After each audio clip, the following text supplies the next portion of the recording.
Oh, hello. Oh. Welcome Sorry. to GameTalk Live, folks. That was awkward. That was an intimate moment. I'm Paul. To my right is Todd, my very intimate co-host. Together we are making GameTalk Live. Whoa. I almost got that out. My God. I Sorry. tried.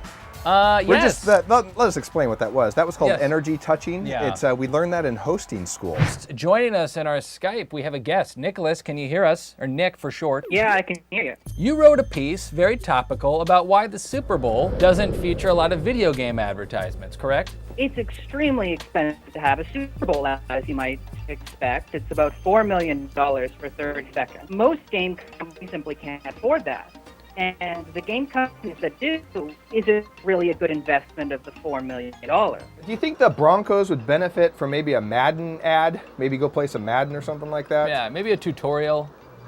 They could probably use a couple. Yeah, they could probably use a few ads to direct them on how to play Madden. That was Todd's version of a sports joke. Well, Nick, yeah, it was a very interesting article. Thanks for joining us on here. Do you write for them frequently? If people wanted to follow your articles and whatnot, what's the easiest way to get a hold of you? I write for GameSmart. I write one article a week on Tuesday. Okay. Check it out. It's a good editorial site. Well, I just got a little bit of advice for you because you do write some editorials and you might ruffle some feathers. So, I would not sit with my back to a window like that.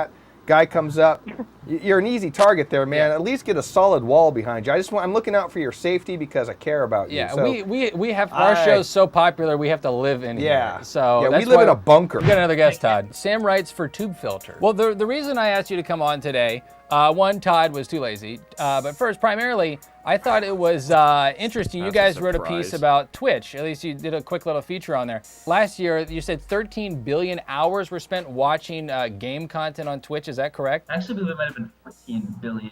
14? Holy crap. It's a billion ever since we started doing this. Well, that explains why there's such obesity in America. Yeah. Thanks Well, for that explains- solving that problem. Yeah. Actually, the average age of the audience on the internet is much younger than it is on TV or any other medium. Yeah. So therefore, the content that is going to appeal to teenagers, to people to college students, to people just out of college, that's going to do well on the internet. So obviously, video games, if you're a teenage boy, you love video games, that's Also, I'd add to that list boobies. Yeah. That's Hashtag different, boob. yeah. I'd add that. actually very popular on YouTube. There you You'll go. see all these like thumbnails of like a sexy woman, and obviously it's never going to show any boobies. It's a crazy world, and it's getting crazier every day. Final thought for you guys at Tubefilter. How have you expanded the gaming world? Do you have your site set on, whoa, Twitch has millions and millions or billions of hours that people are spending on it.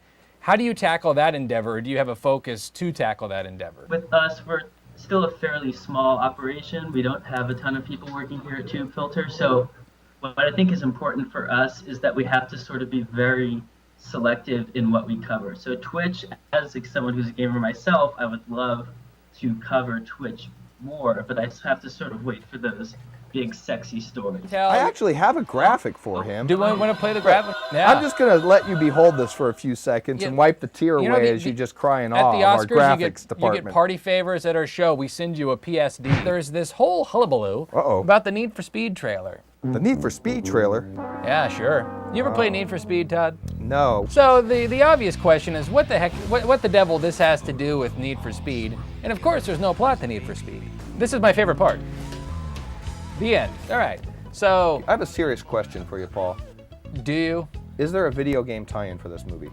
There could be. That'd be really There smart. should be, yeah. If they actually did that, that'd be a smart move. So I that think. happened. They played that during the Super Bowl, and naturally people are like, what's the plot to Need for Speed? It's just racy fast cars and guys and stuff and things. Well, tuning I in. like that actor, Aaron Paul Walker. He's pretty cool. All right, too soon. Right, So sorry. this is, Is that bad? Todd said no sexual jokes, but he'll make fun of, Sorry. wait till this bit with Philip Seymour Hoffman, am I right? So this is a man's house burns down, right? Yeah. And he's leaving, and he's like, oh, my house is burning down. This is actually what he said. And he leaves, and he's like, oh, crap, I need to go back in there. He went in to get his PlayStation.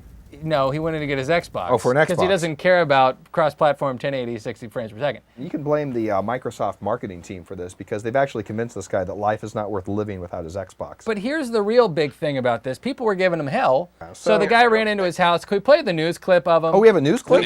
Now, a man in Kansas risked his life by running into his burning home to save his Xbox. He woke up early this morning and realized the house was on fire. He made it out safely before he decided to go back in for the gaming system. Fire officials say he was lucky. He just suffered smoke inhalation. The blaze caused $80,000 in damage. Yeah, so $80,000 worth of damage.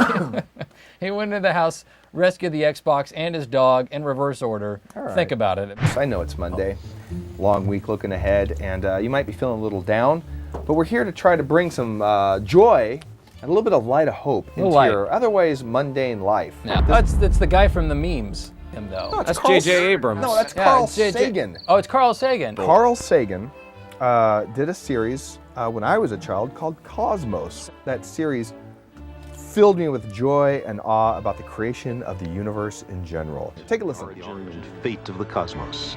Ours is the first generation with a real chance of finding some of the answers. Because the cosmos is also within us. We're made of star stuff.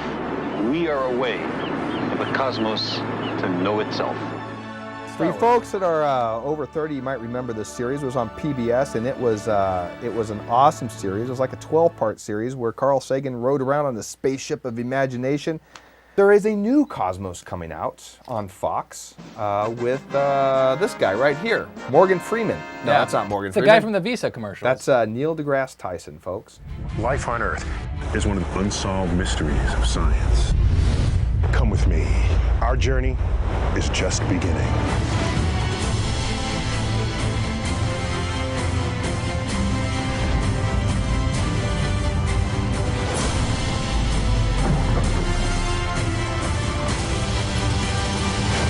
Yes, I'm pretty pumped for that. So when Dad's fails, just make a documentary about Let space. me tell you something. I'll tell you why that's cool. One thing I noticed, this isn't a reboot. They actually said Cosmos continues. Oh, yeah. So they're going to build upon Carl Sagan thing. Now, the one thing I'm worried about this reboot, which kind of makes my Moody Monday less bright, is that it is on Fox, which means there's going to be commercials. Your argument on why you don't think this TV show will succeed is because it'll have commercials. No, I didn't say succeed. Or I think it will succeed. I just think it's going to be more edutainment rather than educational. You'd perform more like a Duck Dynasty. No, not at all. If you go back to the original Cosmos, it was a very in-depth, long-form piece of content. Is anyone familiar with Cosmos? They have I to am. be. And I am very familiar with the original Cosmos. If you want to watch something that's current, that's very close to the original, Stephen Hawking Into the Universe. Oh yeah, that's a that good one one is too. excellent.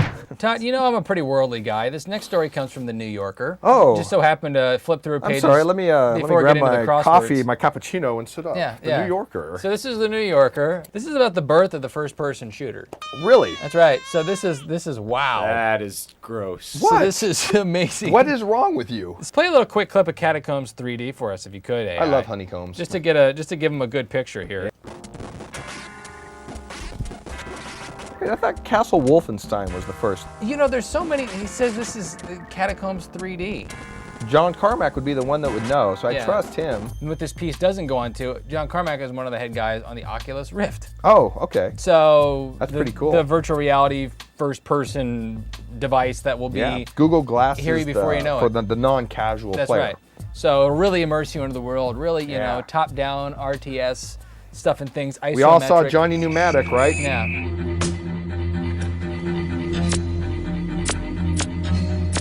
This is what we're all going to be doing in the He's future. working on that again. Our site, it's linked on our site, eliteloungelive.com/GTL. Pretty interesting little article. Lay's chips. Oh, yeah. As I teased before, Gamers love Lay's chips. and what probably most people stuck around is for this very important story. Lay's, the chips you're not eating right now, are actually going to the internet to try to help you find the next name for their chip. Oh, yeah. They did this thing called Do Us a Flavor. Yeah, so you're gonna be. Oh, you're gonna- I get it. You're gonna get a chance to flavor a chip. Yeah. Can You we know, see some samples of those? Did you put in some samples? Yeah, let's look at the first one. Toothpaste and orange juice was a flavor. I would get that. Vegemite and spiders. Vegemite and spiders. That does sound yummy as a chip. Cooked fecal mucus. Yeah, there it is. Aluminum foil and 9-volt batteries. I'm sure gamers would eat that. Yeah, and then pepperoni, dog fart. Yeah, that sounds like that's a GameTalk Live contribution. I like to give Paul trouble. on That's the show. okay, folks. I'm Paul. He's Todd. We're gonna fight now. Take care. Have a good night. The fate of the earth is in my hands. No choice but to take a stand.